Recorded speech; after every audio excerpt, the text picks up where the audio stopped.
Hello student, मैं दीक्षा। स्वागत है आपका आपके अपने यूट्यूब चैनल में, जिसमें हम पढ़ रहे हैं अप्रैल 2023 के करंट अफेयर को। इस करंट अफेयर श्रृंखला के अंतर्गत यह हमारा 7वां मेजर टॉपिक है, जिसमें अभी तक हमने विभिन्न टॉपिकों को पढ़ा। जिसमें आज का टॉपिक है विज्ञान एवं प्रौद्योगिकी, साइंस एंड टेक्नोलॉजी के बारे में। अप्रैल महीने में क्या समसामयिकी घटना रही साइंस एवं टेक्नोलॉजी से, इन सब के बारे में विस्तृत परिचर्चा करते हैं। चलिए तो स्टार्ट करते हैं। आज का हमारा पहला टॉपिक आता है भारतीय अंतरिक्ष नीति 2023 के बारे में।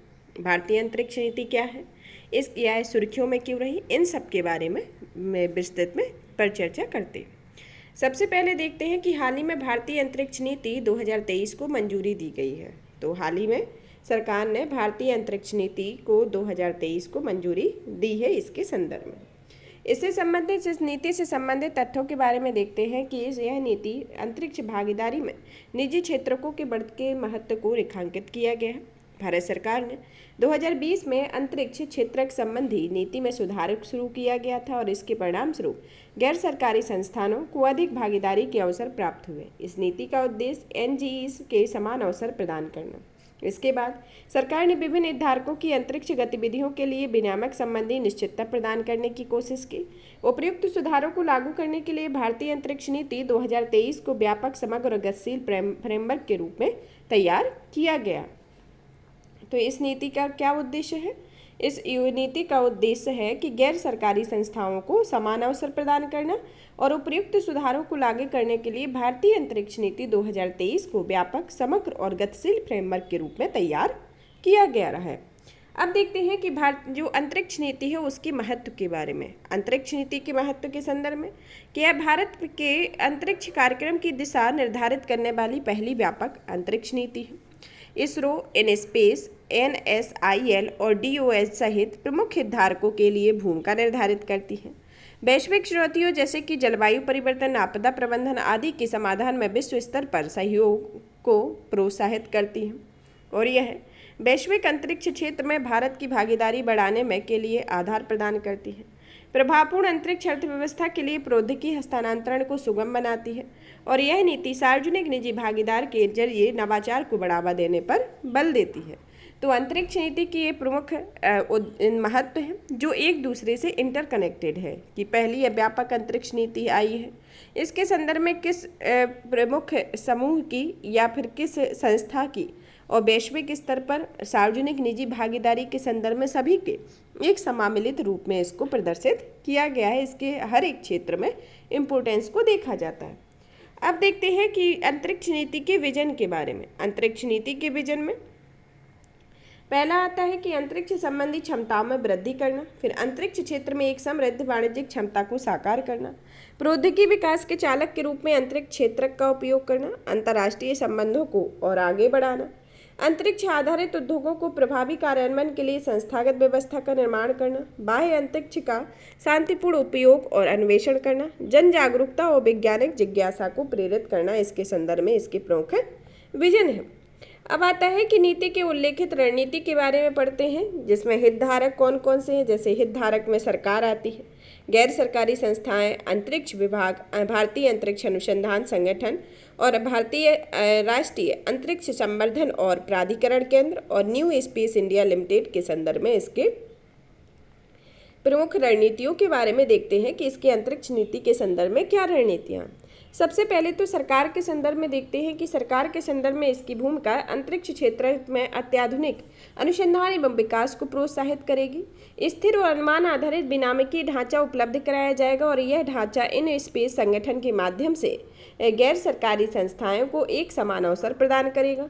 स्टार्टअप्स को बढ़ावा देना और उनका समर्थन करना है। समग्र प्रौद्योगिकी विकास के लिए अंतरिक्ष का एक संचालक के रूप में उपयोग करना है। इसके संदर्भ में सरकार के हितधारक के रूप में प्रमुख भूमिका।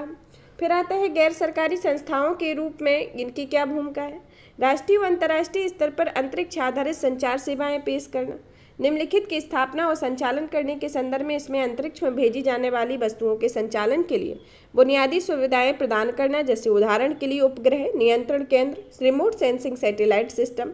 भारत में भारत के बाहर और संचार सेवाओं के अंतरिक्ष वस्तुओं की स्थापना हेतु कक्षीय संसाधनों का उपयोग करना, उपग्रह नेविगेशन, संचार और रिमोट सेंसिंग को बढ़ाने और उन्हें बेहतर बनाने के लिए प्रौद्योगिकियों का व्यवसायीकरण करना, किसी क्षुद्र ग्रह के संसाधनों या अंतरिक्ष के अन्य संसाधनों की व्यावसायिक दृष्टि से प्राप्ति के लिए प्रयास करना है। यह गैर सरकारी संस्थाओं के संदर्भ में इसकी भूमिका है। फिर अंतरिक्ष विभाग के संदर्भ में इसकी क्या भूमिका है? भारतीय अंतरिक्ष नीति 2023 के कार्यान्वयन के लिए एक नोडल विभाग होगा। यह राष्ट्रीय आवश्यकताओं को पूरा करने के लिए निरंतर और बेहतर भू अवलोकन क्षमता और डेटा की उपलब्धता सुनिश्चित करेगा। आपदा प्रबंधन, सतत विकास लक्ष्यों आदि के लिए जरूरी महत्वपूर्ण रिमोट सेंसिंग उपग्रह डेटा प्रदान करके अंतर्राष्ट्रीय प्रयासों में भागीदारी करेगा। यह प्रासंगिक अंतर्राष्ट्रीय अंतरिक्ष मलबा शासन संबंध दिशा निर्देशों के अनुपालन में सुरक्षित और सतत अंतरिक्ष संचालन सुनिश्चित करने हेतु एक फ्रेमवर्क स्थापित करेगा। इसके यह अंतरिक्ष विभाग के संदर्भ में इसकी भूमिका है। फिर देखते हैं इसरो के संदर्भ में इसकी क्या भूमिका है कि अंतरिक्ष नीति के तहत इसकी भूमिका में यह मुख्य रूप से नई अंतरिक्ष प्रौद्योगिकियों और उनके उपयोग से संबंधित अनुसंधान और विकास पर ध्यान केंद्रित करेगा।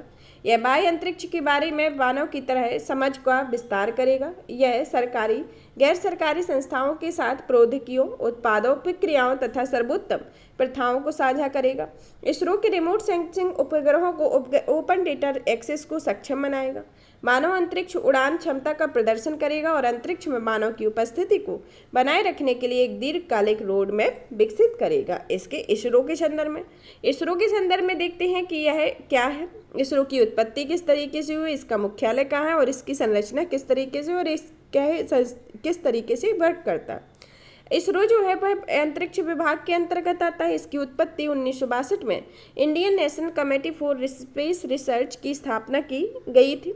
1969 में इनको स्पार की प्रतिस्थापित कर इसको इसरो का गठन किया गया। 1972 में इसरो को अंतरिक्ष विभाग के तहत लाया गया। इसके अंतर्गत जैसे इसके प्रधानमंत्री प्रमुख होता है, फिर अंतरिक्ष आयोग होता है। अंतरिक्ष विभाग के अंतर्गत जैसे स्वायत्त निकाय आता है। स्वायत्त निकाय में PRL, NARL, NESAC, IIST, फिर इसरो आता है, इन स्पेस आता है, CPSE आता है, जिनमें एंट्रेंस और NSIL शामिल होते हैं। सौंपे गए कार्य के संदर्भ में कि इसरो को राष्ट्रीय अंतरिक्ष एजेंसी के रूप में कार्य करने की जिम्मेदारी सौंपी गई है। साथ ही इसे विभिन्न राष्ट्रीय आवश्यकताओं के लिए अंतरिक्ष प्रौद्योगिकी के विकास और उनके उपयोग की जिम्मेदारी दी गई है। इसका मुख्यालय बेंगलुरु में है और इसकी संरचना में इसका अध्यक्ष प्रमुख होता है। वह अंतरिक्ष विभाग के सचिव और अंतरिक्ष आयोग के अध्यक्ष के रूप में काम करता है। अंतरिक्ष आयोग अंतरिक्ष संबंधी गतिविधियों या नीतियों को तैयार करने और भारतीय अंतरिक्ष कार्यक्रम के कार्यान्वयन के निरीक्षण करने वाला शीर्ष निकाय।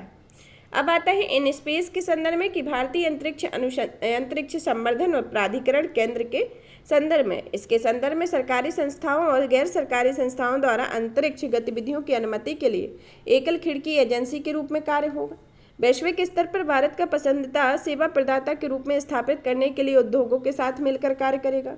सार्वजनिक व्यय का उपयोग करके सृजित सभी सुविधाओं के उपयोग के लिए एक समान अवसर सुनिश्चित करेगा। इन स्पेस के निर्णय ऐसी सुविधाओं के संचालकों के लिए बाध्यकारी होंगे।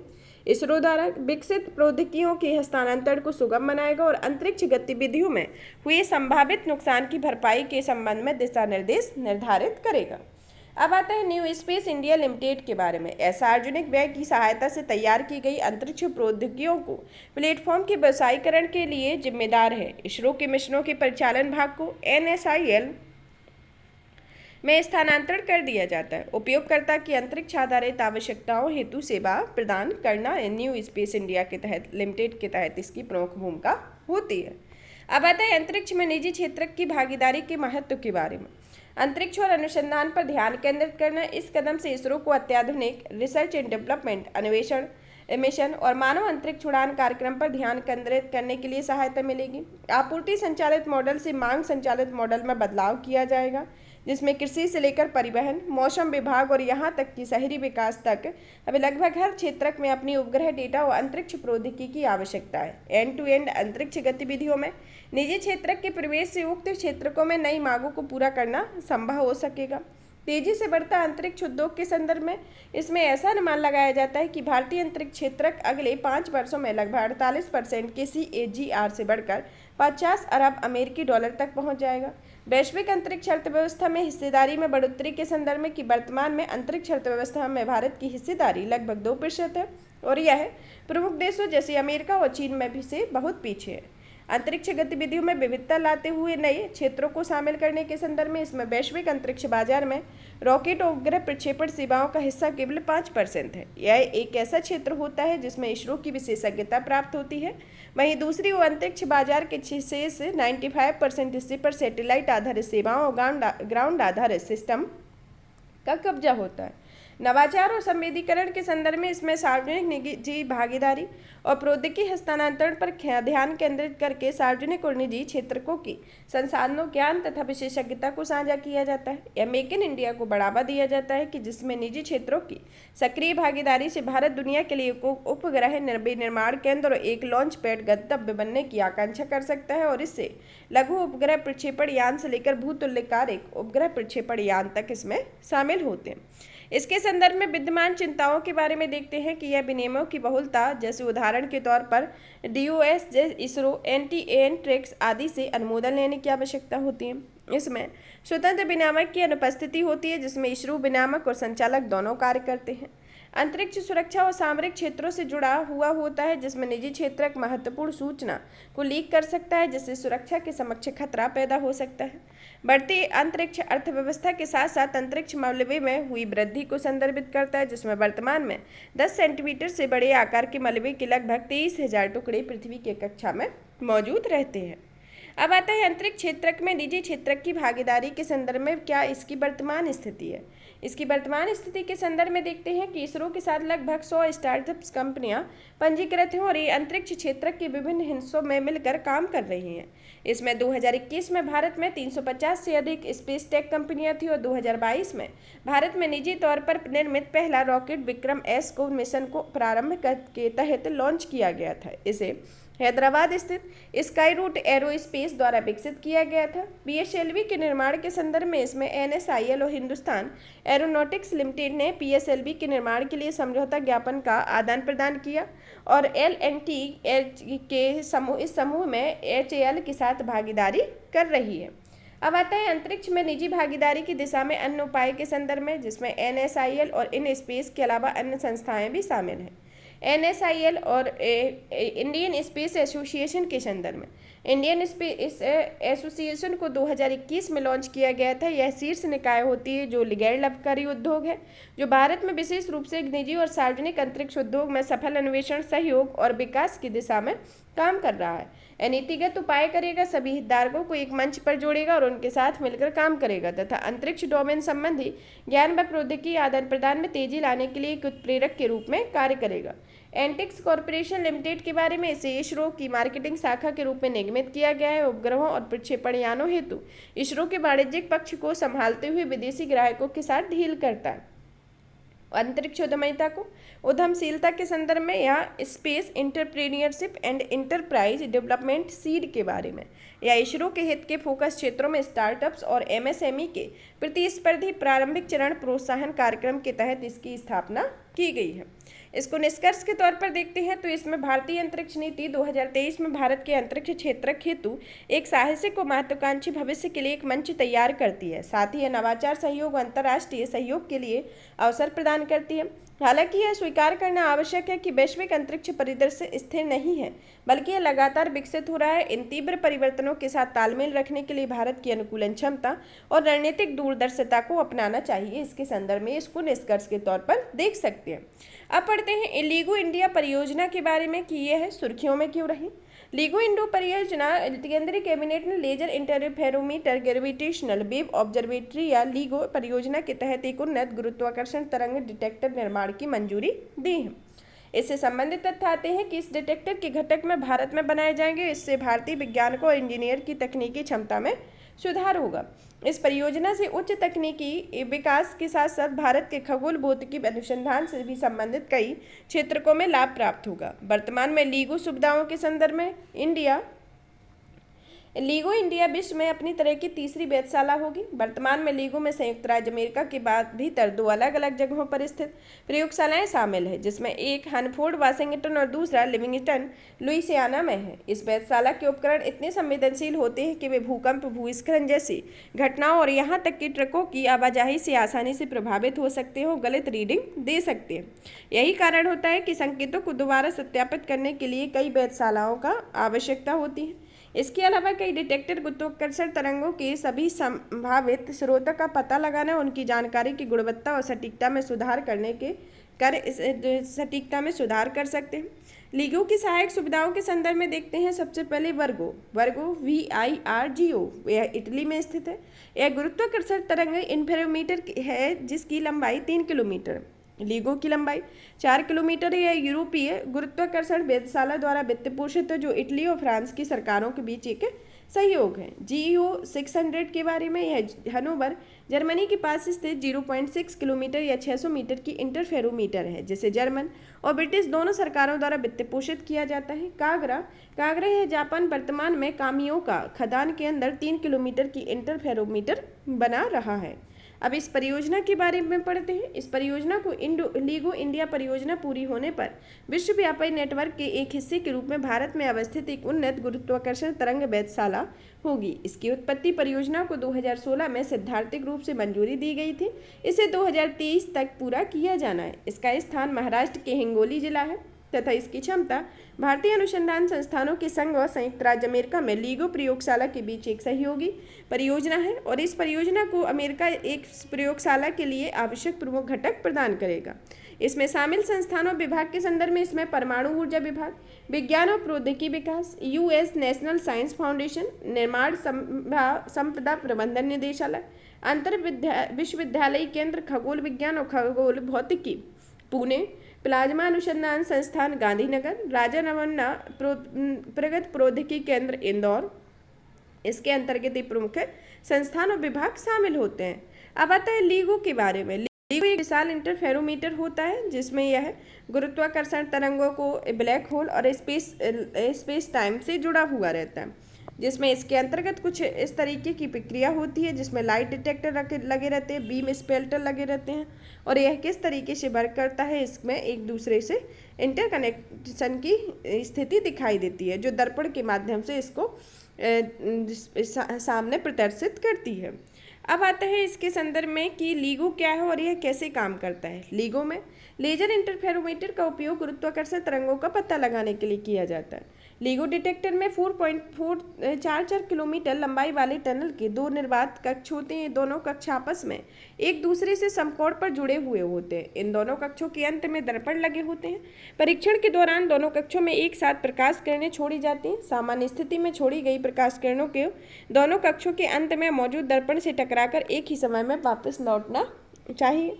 हालांकि इन कक्षों में गुरुत्वाकर्षण तरंग गुजरती है और एक कक्ष की लंबाई बढ़ जाती है जबकि दूसरा कक्ष संकुचित हो जाता है। इसके परिणामस्वरूप टनल के अंत में लगे दर्पण से परावर्तित होकर लौटने वाली प्रकाश किरणें फेज डिफरेंस देखने को मिलता है और इस फेज डिफरेंस की मौजूदगी से गुरुत्वाकर्षण तरंग की उपस्थिति की पुष्टि होती है। इसके संदर्भ में अब देखते हैं कि गुरुत्वाकर्षण तरंगें क्या होती हैं। गुरुत्वाकर्षण तरंगें ब्रह्मांड में कुछ सबसे प्रचंड और ऊर्जावान प्रक्रियाओं के कारण स्पेस टाइम में उत्पन्न होने वाली लहरें होती हैं। यह गुरुत्वाकर्षण तरंगें जो होती है वह आदर्श होती है और इनकी प्रकाश की गति 1,86,000 से मील प्रति सेकंड से चलती हैं। गुरुत्वाकर्षण तरंगें अपने मार्ग में आने वाली माध्यम से विस्तार और संकुचन पैदा करती है और इसकी मौजूदगी की भविष्यवाणी आइंस्टीन ने अपने सापेक्षता के सामान्य सिद्धांत 1916 में की थी। अब आता है सापेक्षता के सामान्य सिद्धांत के बारे में। सापेक्षता का सामान्य सिद्धांत के मुख्य निष्कर्षों में से यह है कि द्रव्यमान वाला कोई भी पिंड स्पेस टाइम में व्यवधान पैदा करता है। सरल शब्दों में कहें तो अंतरिक्ष में मौजूद विद्यमान वाला कोई भी पिंड स्पेस टाइम में विस्तार और संकुचन पैदा करता है। किसी पिंड का द्रव्यमान जितना अधिक होगा उसके कारण स्पेस टाइम में उतना ही अधिक व्यवधान पैदा होता है। इसलिए कोई तारा किसी ग्रह की तुलना में स्पेस टाइम में अधिक व्यवधान पैदा करता है। हालांकि ब्लैक होल किसी तारे की तुलना में स्पेस टाइम में और अधिक व्यवधान पैदा करता है। शक्तिशाली गुरुत्वाकर्षण तरंगें अंतरिक्ष में घटित होने वाली अत्यंत प्रलयकारी घटनाओं के कारण पैदा होती हैं। गुरुत्वाकर्षण तरंग पैदा करने वाली परिघटनाओं में कुछ उदाहरण निम्नलिखित होते हैं, जिसमें जब किसी तारे में विषम रूप से विस्फोटक होता है जिसे सुपरनोवा कहा जाता है, जब दो तारे एक दूसरे की परिक्रमा करते हैं, जब दो ब्लैक होल एक दूसरे की परिक्रमा करते हुए एक दूसरे में विलीन हो जाते हैं। ब्लैक होल और न्यूट्रॉन तारे का विलय इसके संदर्भ में देखा जाता है। अब देखते हैं कि स्पेस टाइम्स के बारे में यह होता क्या है। स्पेस टाइम्स यह अपनी दुनिया का त्रिआयामी रूप से मैं समय और इससे पूरी तरह से एक अलग इकाई के रूप में सोचती है, लेकिन आइंस्टीन के सिद्धांत ने हमें दिखाया है कि त्रिआयामी दुनिया और समय वास्तव में स्पेस टाइम के चार आयामों का हिस्सा है। न केवल स्पेस और टाइम उपर्युक्त चार आयामों का ही हिस्सा है, बल्कि दोनों द्रव्यमान और ऊर्जा से प्रभावित होते हैं। इस वजह से स्पेस टाइम में व्यवधान पैदा होता है या स्पेस टाइम के संदर्भ में। गुरुत्वीय तरंग को पहली बार 2015 में अमेरिका स्थित दो LIGO डिटेक्टर द्वारा खोजा गया था। इस सिग्नल को GW150914 नाम दिया गया और इसका नामकरण गुरुत्वीय तरंग और अवलोकन की स्थिति के आधार पर किया गया था। एक गुरुत्वीय तरंग 1.3 अरब साल पहले दो ब्लैक होल के विलय में उत्पन्न हुई थी और इसका द्रव्यमान सूर्य के द्रव्यमान का लगभग 2936 गुना था। इसकी उपलब्धि को 2017 में नोबेल पुरस्कार से पुरस्कृत किया गया था। और इसके निष्कर्ष के तौर पर देखते हैं कि गुरुत्वाकर्षण की तरंगों का पता ब्लैक होल, न्यूट्रॉन तारे, सुपरनोवा, यहाँ तक कि बिग बैंग को समझने में मदद मिलती है। तरंगों में निहित जानकारी को प्राप्त करने में भौतिकी और खगोल विज्ञान दोनों विषयों से जुड़े कई प्रश्न के उत्तर मिलते हैं। अब आता है डार्क मैटर के परीक्षण के बारे में या डार्क मैटर के मानचित्रण के बारे में। सुर्खियों में क्यों?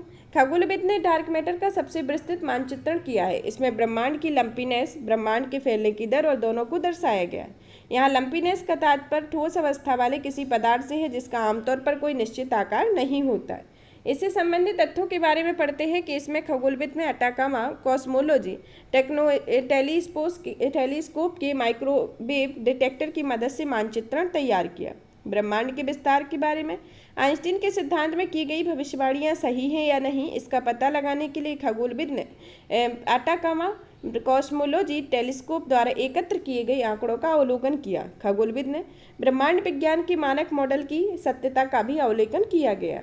खगोलविद के द्वारा किए गए अवलोकन के बारे में, जिसमें आता है आदर्श ब्रह्मांड के बारे में। आदर्श ब्रह्मांड करोड़ों प्रकाश वर्ष दूरी तक फैले हुए आदर्श ब्रह्मांड की विशेषताओं का अवलोकन करते हैं। कॉस्मिक माइक्रोवेव बैकग्राउंड विकिरण के बारे में, इसमें कॉस्मिक माइक्रोवेव बैकग्राउंड विकिरण की पृथ्वी तक पहुंचने की 14 बिलियन वर्ष की यात्रा के दौरान यह डार्क मैटर सहित अत्यधिक द्रव्यमान वाली ब्रह्मांड में मौजूद संरचनाओं के गुरुत्वाकर्षण खिंचाव से काफ़ी प्रभावित होता है।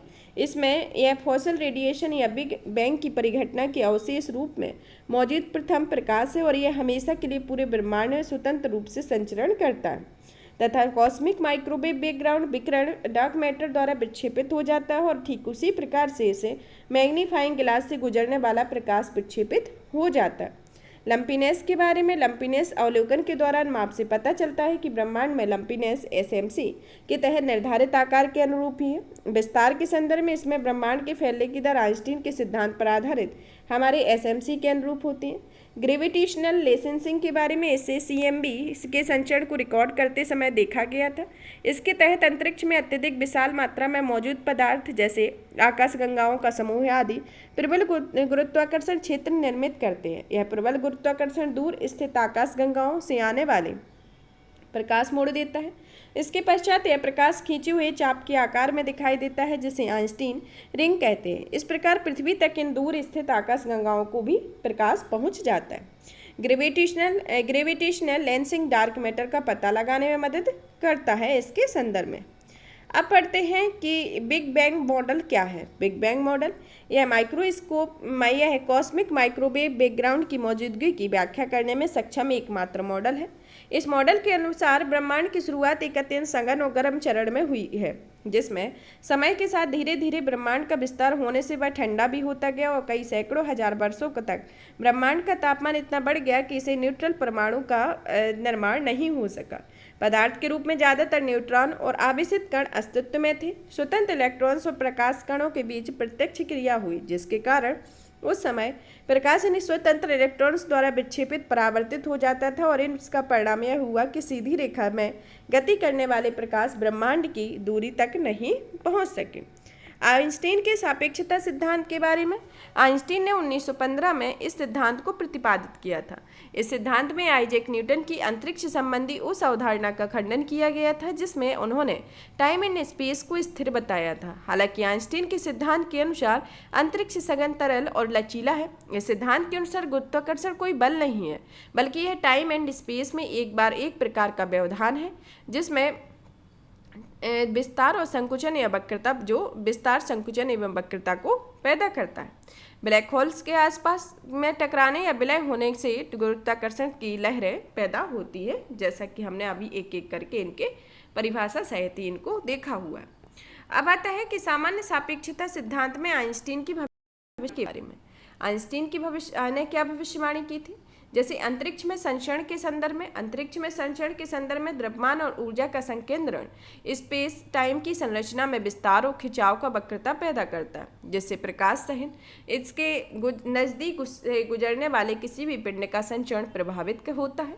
उन्हें उम्मीद थी कि पृथ्वी से देखने पर सूर्य के लगभग पीछे मौजूद तारे से आने वाली प्रकाश की किरणें सूर्य के गुरुत्वाकर्षण से गुजरने पर मुड़ते हुए पृथ्वी तक पहुंचनी चाहिए। ब्रह्मांड के विस्तार के संदर्भ में इसमें उन्होंने 13.8 अरब साल पहले ब्रह्मांड की शुरुआत, जो आज की तुलना में अधिक गर्म और सघन, और भविष्य में ब्रह्मांड की संरचना और विकास का वर्णन करने के लिए गणितीय फ्रेमवर्क प्रदान किया था, जिसमें आकाशगंगाएं एक दूसरे से दूर जा रही थी। साथ ही उन्होंने भविष्यवाणी की थी कि ब्रह्मांड लंपी है। इसके संदर्भ में उनकी भविष्यवाणी को किया गया था। अब आता है नया मानचित्र। आइंस्टीन की भविष्यवाणी की पुष्टि कैसे करता है? जो नया मानचित्र के संदर्भ में देखा गया है कि वह किस तरीके से इनके भविष्यवाणी की पुष्टि करता है कि ब्रह्मांड विज्ञान संबंधी दुविधा के संदर्भ में।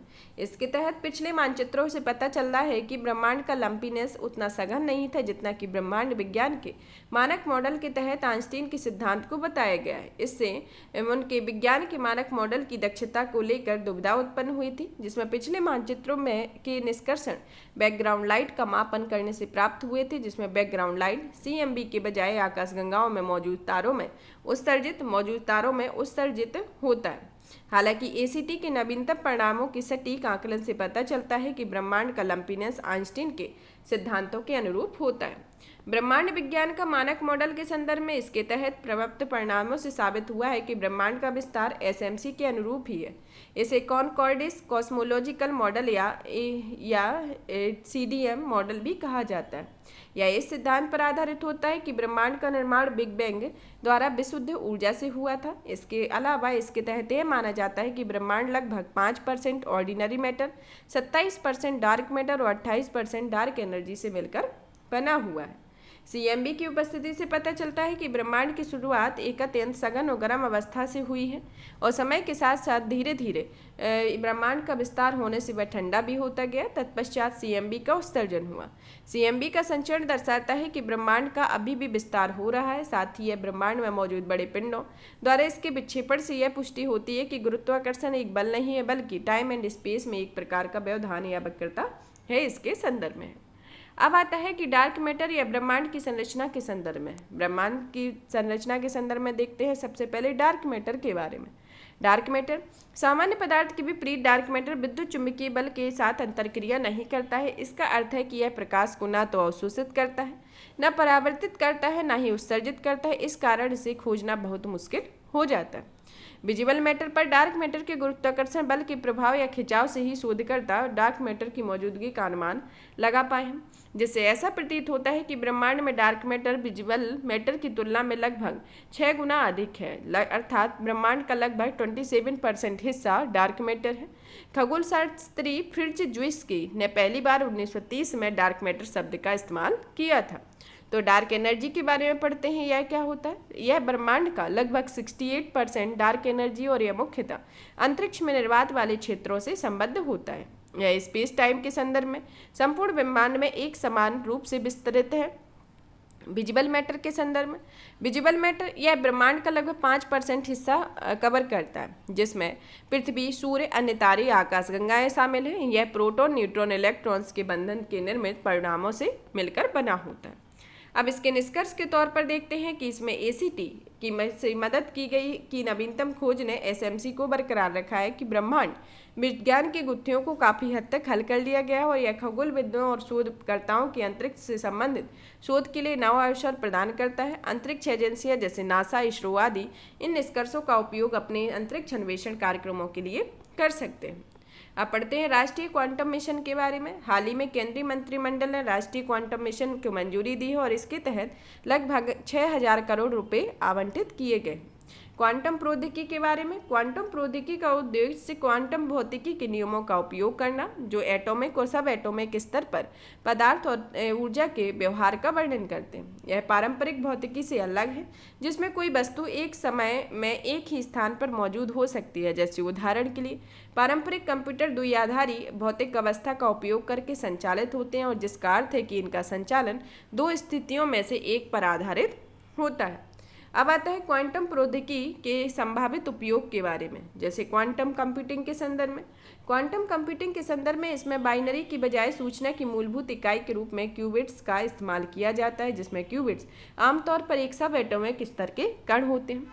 क्वांटम संचार के संदर्भ में इसमें डेटा को ऑप्टिकल केबल के जरिए प्रसारित करने के लिए क्वांटम बिट से या आमतौर पर जिसे प्रकाश के फोटोन का उपयोग किया जाता है।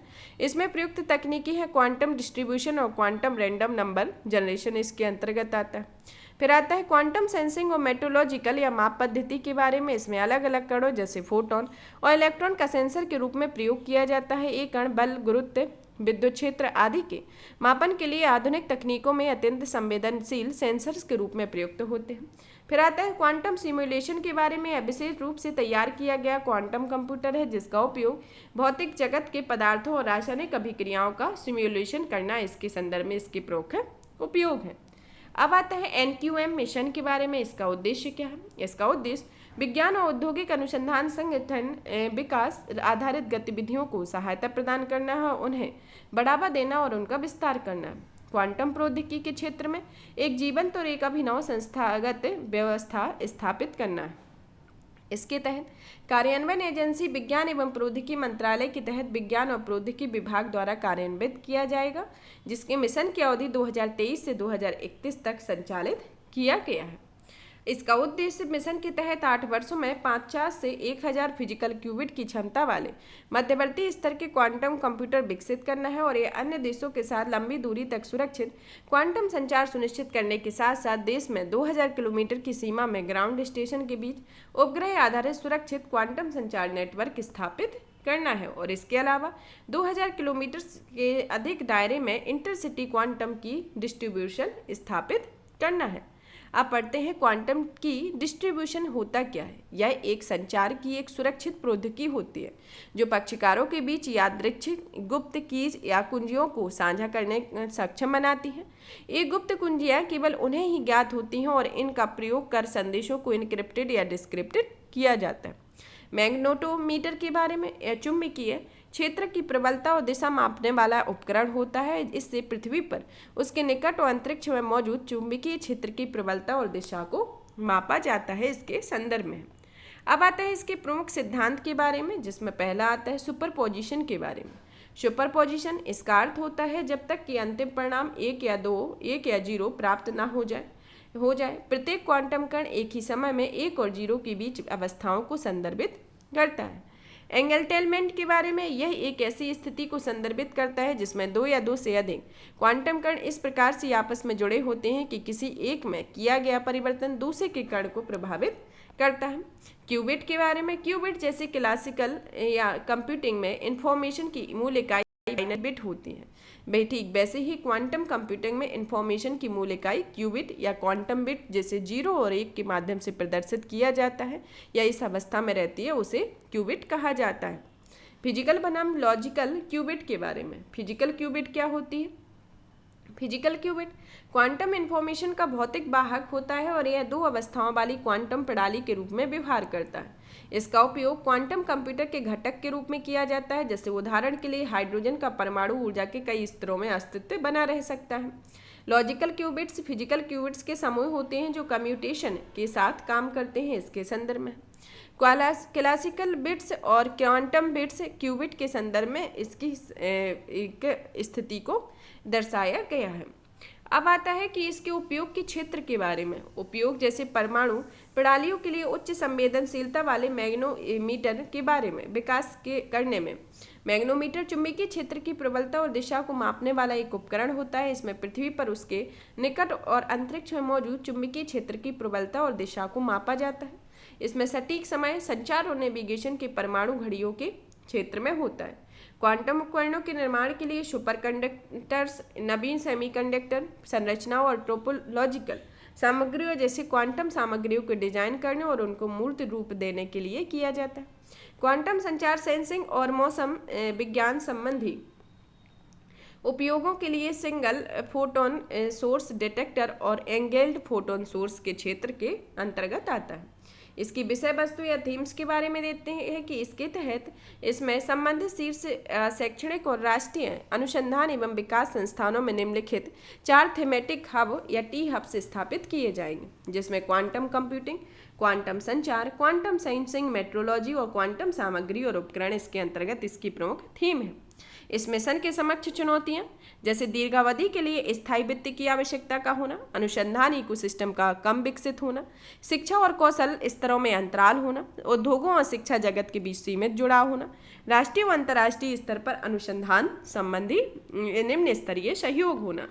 अब आता है इस मिशन के तहत जैसे तकनीकी उन्नति के संदर्भ में, इसमें एनक्यूएम देश को प्रौद्योगिकी विकास के इकोसिस्टम के विश्व स्तर पर प्रतिस्पर्धी स्तर पर ले जाता है। विभिन्न विषयों में मदद के संदर्भ में यह मिशन ड्रग डिजाइन, अंतरिक्ष, बैंकिंग, सुरक्षा आदि उपयोगिता सिद्ध करके संचार, स्वास्थ्य, वित्त और ऊर्जा सहित अलग अलग क्षेत्रों को बहुत लाभान्वित हो करेगा। अनुसंधान और विकास के संदर्भ में इसमें क्वांटम प्रौद्योगिकी में और उसके आसपास अनुसंधान का एक इकोसिस्टम स्थापित करने में मदद करेगा। वैश्विक नेतृत्व के संदर्भ में इसमें भारत को प्रौद्योगिकी के विकास में शुरुआती लाभ मिल सकता है, जिसका लाभ उसे आगे भी हो सकता है। यह वर्तमान में केवल 6 अन्य देशों संयुक्त राज्य अमेरिका, फिनलैंड, ऑस्ट्रिया, चीन, कनाडा और फ्रांस बड़े पैमाने पर क्वांटम प्रौद्योगिकी के विकास के क्षेत्र के पर काम कर रहे हैं। राष्ट्रीय सुरक्षा के संदर्भ में यह अनुकूलित खुफिया सूचना संग्रह, इंक्रिप्शन, स्टेल्थ प्रौद्योगिकी, संचार जैसे क्षेत्रों में योगदान करके राष्ट्रीय सुरक्षा में सहायता करेगा। इसके संदर्भ में इस मिशन का महत्व है। अब इसके आगे की राय में देखते हैं कि इसमें राष्ट्रीय क्वांटम मिशन भविष्य के लिए एक महत्वपूर्ण कदम है। इसकी क्षमता का पूर्ण उपयोग करने के लिए व्यवसायों, विश्वविद्यालयों और सरकार के बीच सहयोग स्थापित किया जाना चाहिए। यह वित्तीय और मानव संसाधन संबंधी कमियों को दूर करने में मदद करता है। साथ ही यह राष्ट्रीय क्वांटम अनुसंधान के लिए एक इकोसिस्टम के निर्माण में सहायता करता है। अब आता है Jupiter IC moons explorer mission के बारे में। हाल ही में यूरोपियन स्पेस एजेंसी के द्वारा Jupiter IC moons explorer mission को यूरोप के स्पेस पोर्ट फ्रेंच गुआना से एरियन 5 रॉकेट के जरिए लॉन्च किया गया। यह बृहस्पति और उसकी चंद्रमाओं तक यात्रा करेगा और इससे अपनी यात्रा में 8 साल का लंबा समय लगेगा। इससे संबंधित तथ्यों में देखते हैं कि इसे 2031 तक अपने गंतव्य तक पहुंचने के लिए यह अंतरिक्ष यान शुक्र, पृथ्वी और पृथ्वी चंद्रमा प्रणाली की गुरुत्वाकर्षण सहायता का उपयोग करेगा। यह ईएसए के कॉस्मिक विजन 2015 से 2025 तक कार्यक्रम का एक व्यापक पैमाना है और इसे पहली बार ईएसए में क्षुद्र ग्रह बेल्ट से पड़े एक अंतरिक्ष यान भेजा था। यह 23 देशों, शैक्षणिक संस्थाओं और निजी कंपनियों के बीच वैश्विक सहयोग का एक परिणाम है। अब देखते हैं कि बृहस्पति ग्रह के बारे में किससे संबंधित तथ्यों पर नजर डालते हैं, जिसके अंतर्गत आता है कि यह सूर्य का 5वां बड़ा ग्रह है। यह सौरमंडल का सबसे बड़ा ग्रह है, जिसमें द्रव्यमान सौरमंडल के अन्य सभी ग्रहों के संयुक्त द्रव्यमान के दुगने से अधिक है। यह जोबियन ग्रहों में से एक है। यह अन्य जोबियन शनि, यूरेनस, नेपच्यून है। जोबियन ग्रहों की ठोस सतह नहीं होती और ये मुख्य रूप से हाइड्रोजन और हीलियम के बने होते हैं। इनके वायुमंडल में मीथेन, अमोनिया, जल और अन्य गैसें भी मौजूद होते हैं। इसमें चंद्रमाओं की संख्या सबसे अधिक है, जिसमें शनि ग्रह का स्थान आता है। बृहस्पति शनि ग्रह के चारों ओर एक धूमिल वलय प्रणाली है। बृहस्पति पर हजारों वर्षों से सक्रिय ग्रेट रेड स्पॉट नामक तूफान का आकार पृथ्वी से भी बड़ा है। घूर्णन और सूर्य की परिक्रमा के संदर्भ में यह अपने अक्ष पर लगभग 10 घंटे में एक घूर्णन को पूरा करता है और यह सूर्य की परिक्रमा लगभग 12 वर्ष में पूरी करता है। अब आता है कि इसके संदर्भ में कि इसके अंतरिक्ष मिशन कौन कौन से भेजे गए हैं। जैसे पायनियर 10, इसे नासा के द्वारा 1972 में भेजा गया था। वायेजर 1 और 2, इसे नासा के द्वारा 1977 में। गैलीलियो को भी नासा के द्वारा 1989 में। यूलिसिस को नासा और यूरोपियन स्पेस एजेंसी के द्वारा 1990 में। जूनो को नासा के द्वारा 2011 में और यूरोपा क्लिपर को नासा के द्वारा 2024 के लिए में अपेक्षित किया गया है कि यह भेजा जाएगा। अब इसके जो उपग्रह हैं उसके संदर्भ में, जिसमें सबसे बड़ा उपग्रह है सौरमंडल का, जैसे चंद्र गैनीमेड के बारे में, यह है सौरमंडल का सबसे बड़ा चंद्रमा है। यह स्वयं के चुंबकीय क्षेत्र वाला एकमात्र चंद्रमा है जिसमें बर्फीले और चट्टानी समुद्री नितल के कारण यहाँ जीवन की संभावना हो सकती है। बृहस्पति के कैलिस्टो के बारे में, यह दूसरा सबसे बड़ा चंद्रमा है और यह हमारे सौरमंडल का तीसरा सबसे बड़ा चंद्रमा भी है। यह बर्फ और चट्टानों वाली अत्याधुनिक क्रेटर युक्त सतह होती है और यहाँ उपसतही महासागर की मौजूदगी के साक्ष्य मिले हुए हैं। चट्टानी और यूरोपा के बारे में, यूरोपा चट्टानी और धात्विक आंतरिक भाग के ऊपर बर्फ और जल की उपस्थिति है। यूरोपा को आणविक ऑक्सीजन से युक्त बहुत ही पतला और क्षीण वायुमंडल है और किसी भी ज्ञात ठोस पिंड की तुलना में इसकी सतह इसके समतल होती है। अब आता है इस मिशन के बारे में, इसका क्या उद्देश्य है। इस मिशन का उद्देश्य बृहस्पति और महासागरों की उपस्थिति वाले 3 बड़े चंद्रमाओं का विस्तृत अवलोकन करना है, जिसमें चंद्रमा गैनीमेड, कैलिस्टो और यूरोपा है। इसके बारे में हमने पढ़ा ही हुआ है। इन चंद्रमाओं के मौसम, चुंबकीय क्षेत्र, गुरुत्वाकर्षण, खिंचाव और अन्य तत्वों के निरीक्षण एवं विश्लेषण करेगा। इस मिशन की अवधि में यह गैस जॉइंट और उनके चंद्रमाओं का अध्ययन करने में कम से कम 3 साल का समय लगेगा। यह अंतरिक्ष यान के संदर्भ में इसमें 85 वर्ग मीटर के सौर पैनल जो एक बास्केटबॉल कोर्ट के आकार में फैले हुए हैं। यह बृहस्पति के पास अधिक से अधिक ऊर्जा संग्रहित करेगा और यह सूर्य का प्रकाश पृथ्वी की तुलना में 25 गुना कमजोर है। पेलोड के बारे में, इसमें Ganymede laser altimeter, moon and Jupiter imaging spectrometer और यूवी इमेजिंग स्पेक्ट्रोग्राफ आदि इसमें शामिल हैं। इसके अंतर्गत अंतरिक्ष अन्वेषण के लाभ देखते हैं कि यह युवा पीढ़ी को प्रेरित करता है। ये नए संसाधनों के संदर्भ में कि यह अंतरिक्ष में असीमित संसाधन उपलब्ध हैं, इसमें उनका पता लगाने और उनको इकट्ठा करने में पृथ्वी तक लाने की जरूरत है। यह कोई आसान काम नहीं है। रोजगार सर्जित होंगे। यह हमें क्षुद्र ग्रहों के टकराव से बचाता है। यह हमें ब्रह्मांड में अकेले हैं, जैसे केपलर स्पेस टेलीस्कोप ने हमारे सौरमंडल में से बाहर पृथ्वी जैसी अन्य ग्रहों की एक लंबी सूची तैयार की है। फिर आता है महान खोजें इसके अंतर्गत की गई। रोजगार सृजन करेगा, चिकित्सा संबंधी नवाचार के संदर्भ में और राष्ट्रों को एकजुट करने के संदर्भ में इसके प्रमुख लाभ रहेंगे। अब आता है इस मिशन के लाभ में, जैसे सौरमंडल में जीवन के संदर्भ में, इसे बृहस्पति के चंद्रमाओं पर जीवन के प्रमाण मिल सकते हैं। नया वैज्ञानिक मान हो जाएगा जिससे नई जानकारियां मिलेंगी और इसमें अन्य अंतरिक्ष एजेंसियों के लिए प्रेरणा, जैसे ऊर्जा के नवीनीकरण स्रोत का उपयोग करने मामले में इसरो जैसी अन्य अंतरिक्ष एजेंसियों को एक उदाहरण के स्थापित किया जा सकता है। अब पढ़ते हैं इस मिशन की चुनौतियों के बारे में। यह एक जटिल है कि इसमें यह कई तरह के कौशलों पर निर्भर होता है, जिसमें बृहस्पति गैनीमेड की कक्षा में अंतरिक्ष यान के प्रवेश के लिए आवश्यक होता है। चरम वायुमंडलीय स्थितियां होती हैं कि यह गैसीय ग्रहों के चारों ओर तापमान -230 डिग्री तक ठंडा रहता है।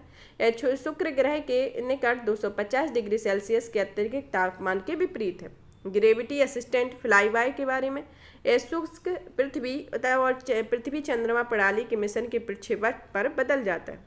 इसकी निगरानी अंतरिक्षयान अंतरिक्ष में 1.7 अरब मील से अधिक की यात्रा करेगा और यह अंतरिक्ष मलबे और स्पेस जंग के कारण अंतरिक्षयान पर स्थापित सौर पैनल का खतरा हो सकता है। अब आता है सुर्खियों में रहे बृहस्पति ट्रोजन क्षुद्र ग्रह के बारे में। यह ट्रोजन क्षुद्र ग्रह, नासा के लूसी मिशन ने पहली बार बृहस्पति के 4 ट्रोजन क्षुद्र ग्रहों की छवियों को कैप्चर किया है।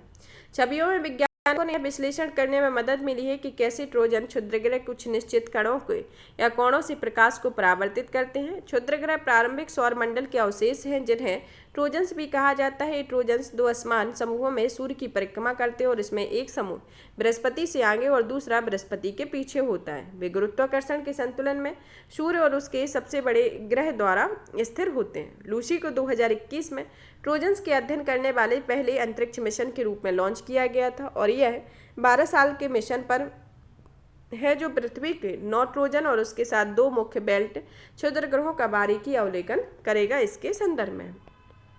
अब आता है उभरते खतरों के लिए तैयारी और लचीलापन पहल के बारे में। हाल ही में विश्व स्वास्थ्य संगठन ने उभरते खतरों और तैयारी और लचीलापन के लिए एक पहल शुरू की है, जैसे पर्ट कहा जाता है।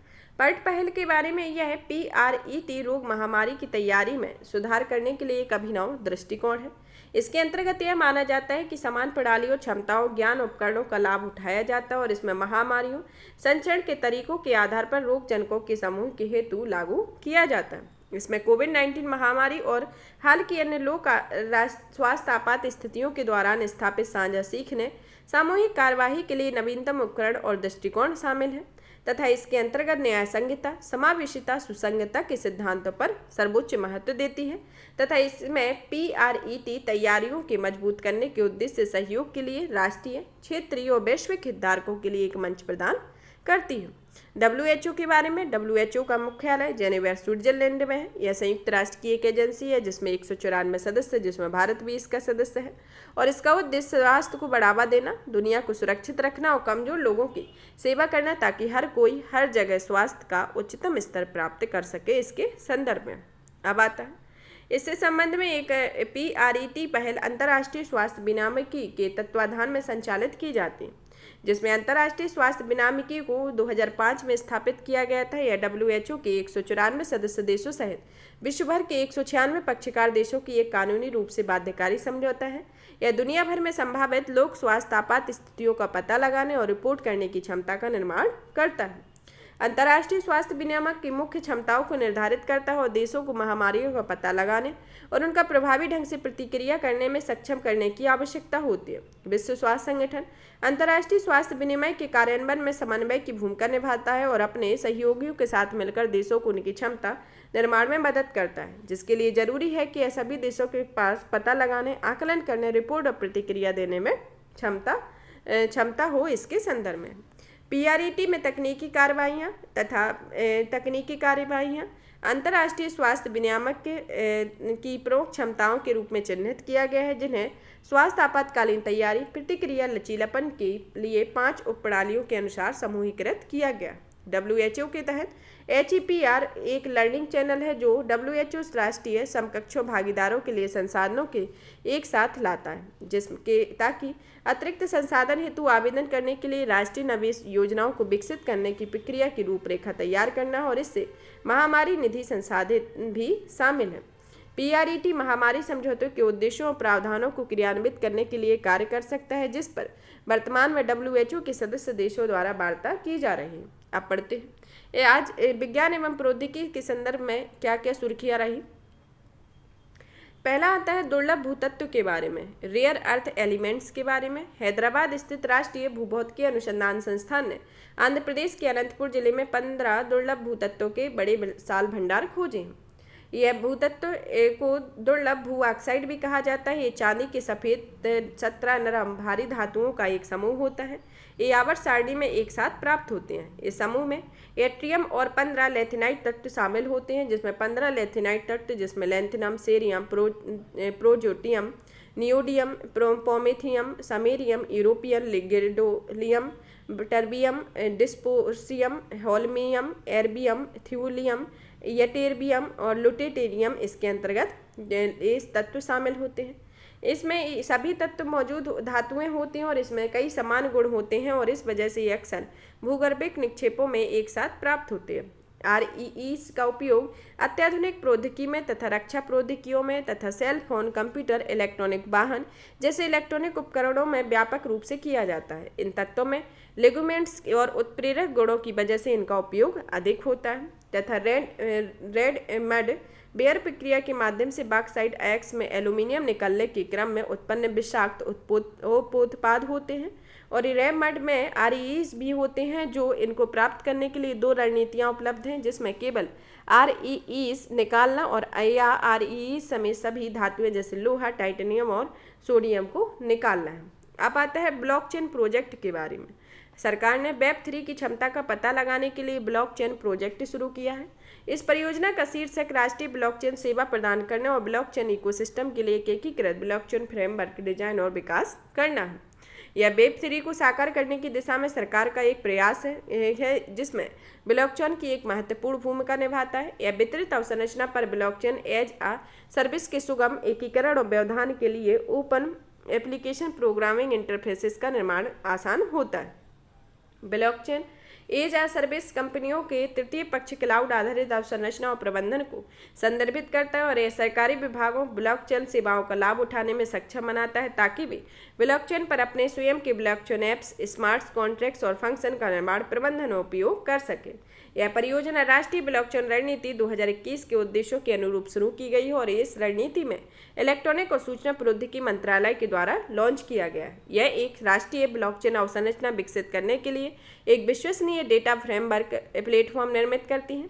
ब्लॉकचेन एक वितरित या विकेंद्रीकृत बही खाता तकनीक होती है और यह तकनीक उपयोगकर्ताओं के बीच लेन देन को रिकॉर्ड करने और ट्रैक करने की प्रक्रिया को सुविधाजनक बनाता है, जिसमें ब्लॉकचेन में प्रत्येक लेन देन डेटा के ब्लॉक के रूप में दर्ज किया जाता है और यह ब्लॉक पहले या उसके बाद अन्य ब्लॉक से जुड़ा हुआ होता है।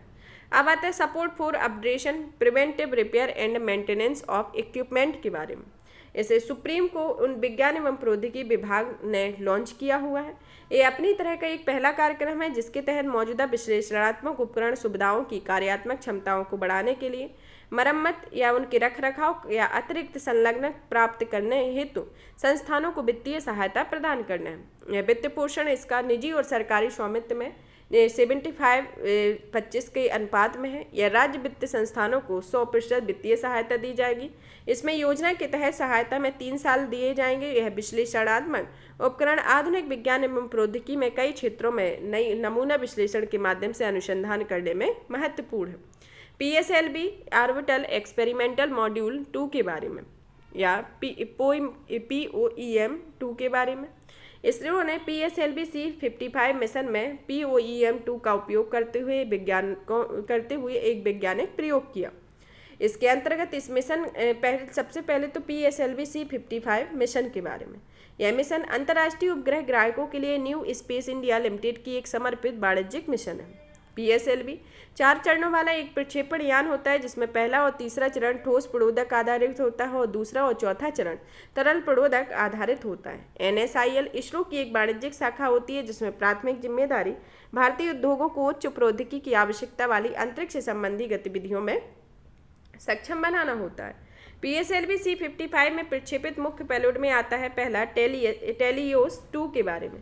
यह एक भू पर्यवेक्षण उपकरण होता है जिसमें सिंगापुर सरकार की अलग अलग एजेंसियों के उपग्रह इमेजिंग आवश्यकताओं को पूरा करने के लिए प्रक्षेपित किया जाता है। ल्यूमलाइट 4 के बारे में इसे सिंगापुर की समुद्र नेविगेशन क्षमता को बढ़ाने तथा वैश्विक पोत परिवहन समुदाय को लाभ पहुंचाने के लिए प्रक्षेपित किया जाता है।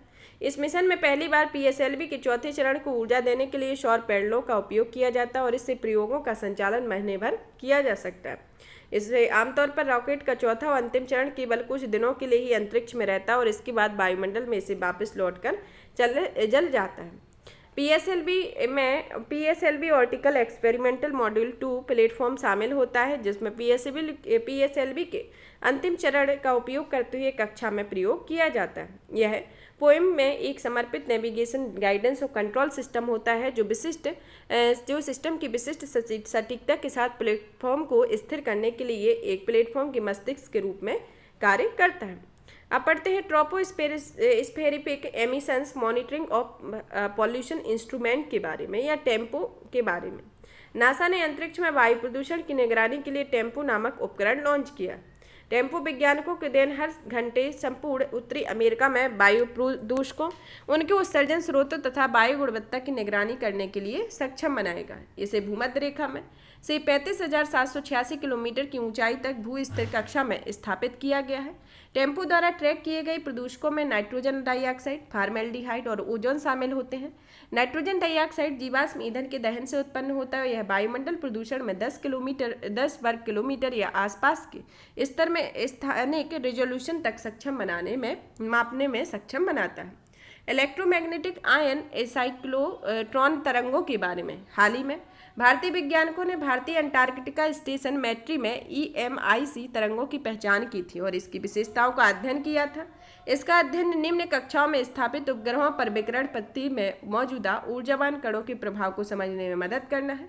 EMI से तरंगों के बारे में, यह तरंगें पृथ्वी की आंतरिक चुंबक मंडल में दर्ज किए गए विविक्त और विद्युत चुंबकीय उत्सर्जन होते हैं। ये प्लाज्मा पदार्थ की चौथी अवस्था होती है, जिसमें पहली अवस्था, दूसरी, तीसरी अवस्थाएं ठोस, द्रव और गैस हैं और चौथी प्लाज्मा है। प्लाज्मा यह अत्यधिक गर्म पदार्थ होता है और यह पर्याप्त ऊर्जा वाली एक गैस होती है, जिसमें आयनित गैस बनाने के लिए इलेक्ट्रॉन्स के परमाणुओं को से अलग कर दिया जाता है। ये तरंगें भूमध्यरेखीय अक्षांशों से उत्पन्न होती है और चुंबकीय क्षेत्र की रेखाओं के साथ प्रसारित होती है। इनके फुटप्रिंट उच्च अक्षांश आयनमंडल से प्राप्त होते हैं। इन तरंगों को अंतरिक्ष के साथ साथ जमीन पर स्थित मैग्नेटोमीटर के रूप में भी दर्ज किया जाता है। ये तरंगें किलर इलेक्ट्रॉनिक्स की बौछारों की महत्वपूर्ण भूमिका निभाती हैं और ये बौछारें अंतरिक्ष जनित प्रौद्योगिकी उपकरणों के लिए खतरनाक होते हैं। किलर इलेक्ट्रॉन के बारे में, किलर इलेक्ट्रॉन ऐसे इलेक्ट्रॉन होते हैं जिनकी गति प्रकाश की गति के निकट होती है और ये पृथ्वी की विकिरण पट्टी का भी निर्माण करती हैं। चुंबक मंडल के बारे में, चुंबक मंडल ऐसे ग्रहों के चारों ओर का वह क्षेत्र होता है जिसे अंतर्ग्रही अंतरिक्ष के चुंबकीय क्षेत्र की बजाय स्वयं उस ग्रह के चुंबकीय क्षेत्र का प्रभाव होता है, जो पृथ्वी के चुंबक मंडल पर पृथ्वी के चुंबकीय क्षेत्र का प्रभाव है और यह पृथ्वी के वायुमंडल को सूर्य से आने वाली कई प्रकार की विकिरणों से बचाता है। Deep learning geomagnetic particle model के बारे में, यह मॉडल नासा के शोधकर्ताओं ने डेगर्स नाम का एक कंप्यूटर मॉडल विकसित किया है। यह भूचुंबकीय गड़बड़ी का पूर्वानुमान लगाने और सौर तूफानों से संबंधित चेतावनी प्रदान करने के लिए कार्य करता है। यह आने वाले सौर पवनों का पूर्वानुमान लगाने के लिए यह मॉडल उपग्रह डेटा के साथ आर्टिफिशियल इंटेलिजेंस को एकीकृत करेगा।